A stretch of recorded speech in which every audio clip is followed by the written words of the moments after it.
This is your module 49, consumer and producer surplus. So as I'm looking at my consumer and producer surplus, what you're going to get out of here is your supply and demand curve, and we're going to look at how much people are willing to pay versus how much they have to pay, and then suppliers, how much they're willing to charge and how much they actually can charge.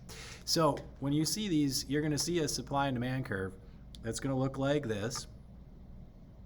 All right, so we have a supply curve upward sloping, we got a demand curve downward sloping.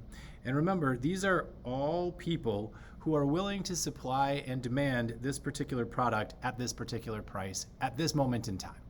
So when I come over here, I'm gonna grab my price 1, come down here, I'm gonna grab quantity 1.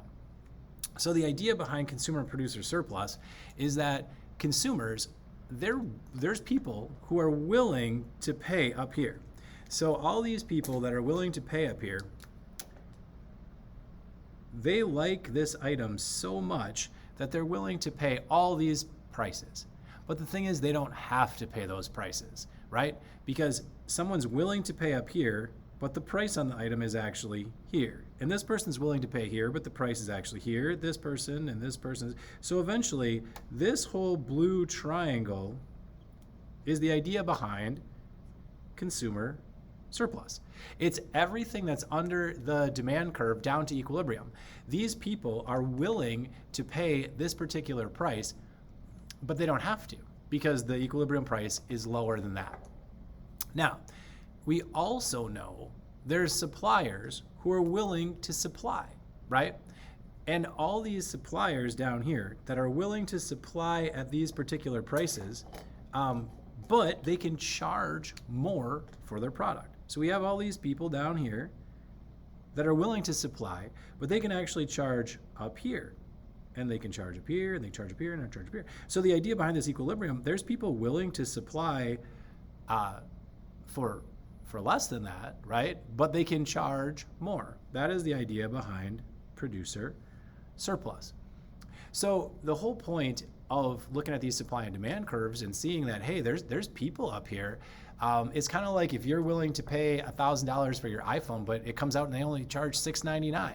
Well, if you are willing to pay $1,000, but you only have to pay $699, now you got some consumer surplus, right? You got some extra bonus, if you will.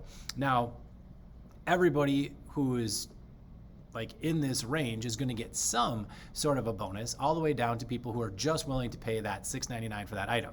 Now, if people are, wanting to get that item cheaper, then they don't get any consumer surplus because they're not going to buy that item at all. But anybody who is willing to pay more is actually going to get a little bit of surplus.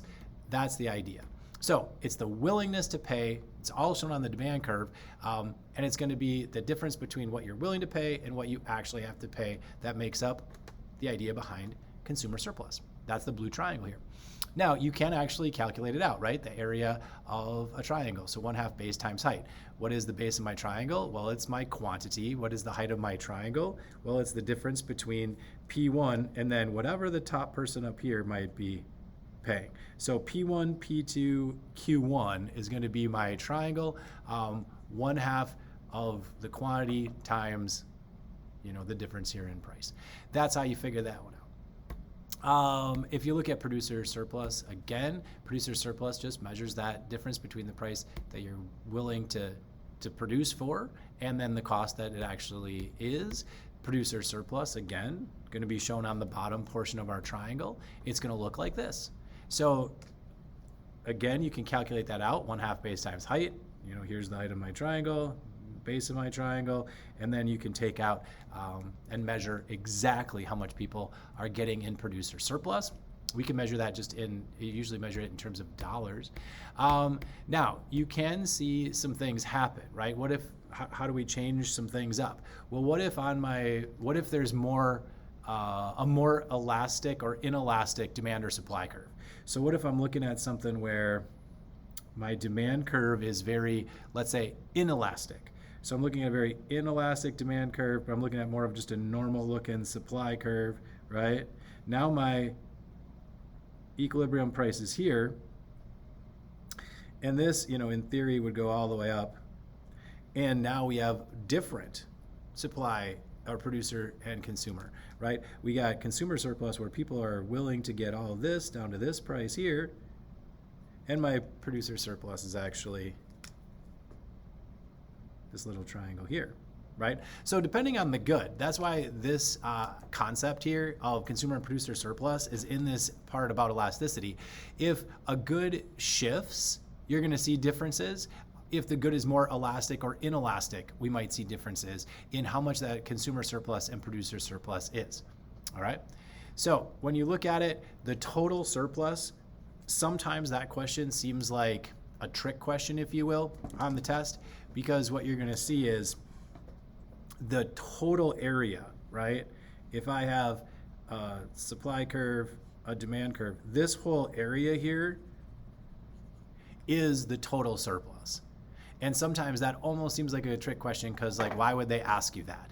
But they do sometimes say, or they might say, what's the change in the total surplus if something were to happen? Like, let's say suppliers shifted to the left here for some reason, right? What's going to be the change in the total surplus? Well, the change is going to be represented from, you're going to obviously get rid of this part of total surplus, right?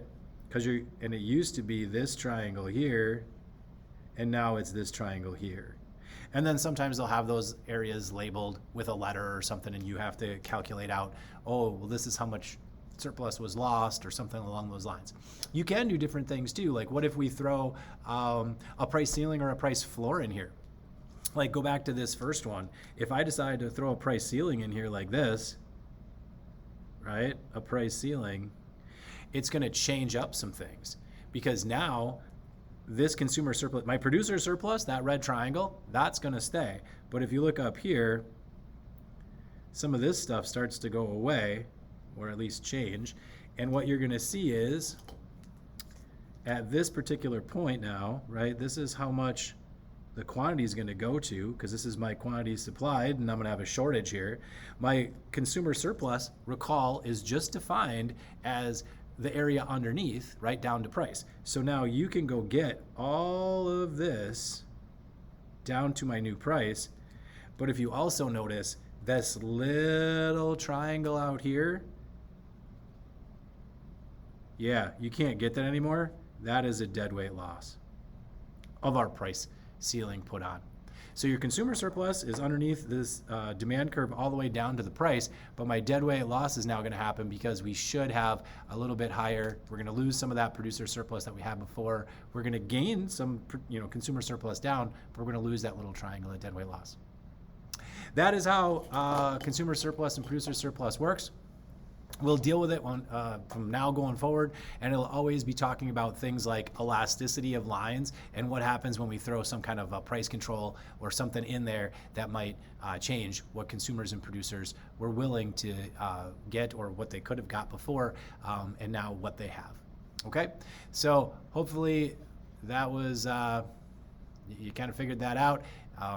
Go look at your sapling, see if you can answer those questions, and then if you have any questions, we'll see you in class.